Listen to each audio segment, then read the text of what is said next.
Today, Governor Chris Christie of New Jersey made some news by doing something for himself and for state Republican office holders that national Republicans would have loved to see happen back on Election Day 2012. All right, here's the story.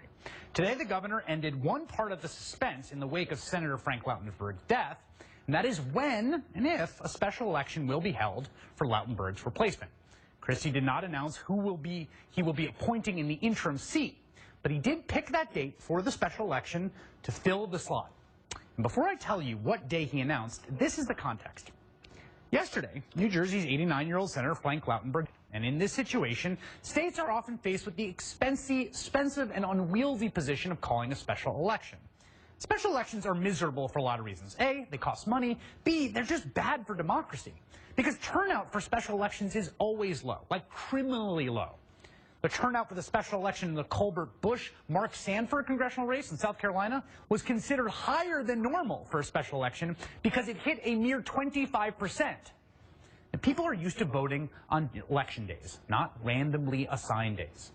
So when something happens, you lose a sitting member to retirement or promotion or death, it's usually kind of a blow for democracy because the person elected to replace them is just not going to be elected by anything even remotely resembling the usual electorate. Except in this case, New Jersey completely lucked out because they happen to have this highly unusual schedule in which they have their statewide elections the year after the presidential election year. So the obvious answer for Christie would be appoint an interim senator and just hold an election for his replacement on the already scheduled election day. Problem solved. But no, Chris Christie has decided he doesn't want to do that. Instead, he announced this today. The primary election for the United States Senate will be held on Tuesday, August 13th, 2013, which is 70 days after the issuance of this writ today. And then 64 days thereafter, the general special election will be held on Wednesday, October 16th. You did not mishear him.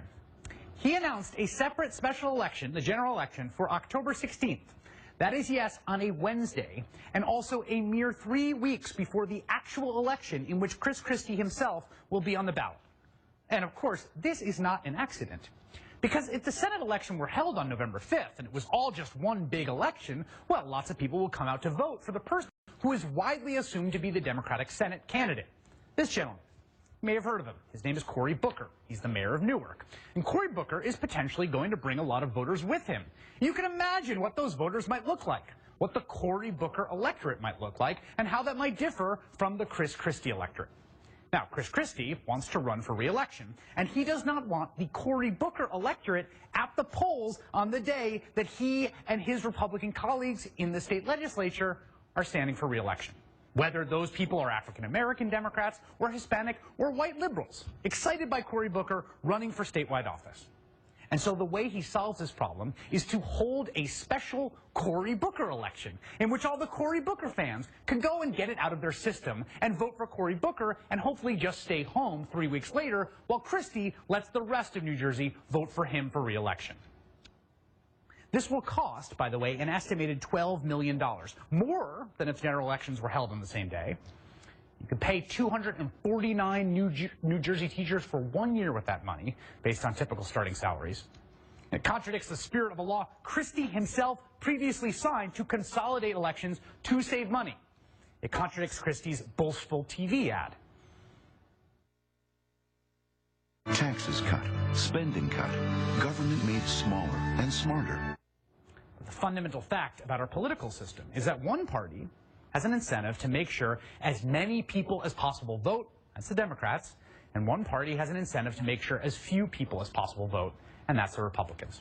Whether it's a statewide attempt at voter disenfranchisement, which we've seen attempted all across the country, or it's Chris Christie coming up with a special election just 3 weeks before the regular election. It says something about who these two parties represent.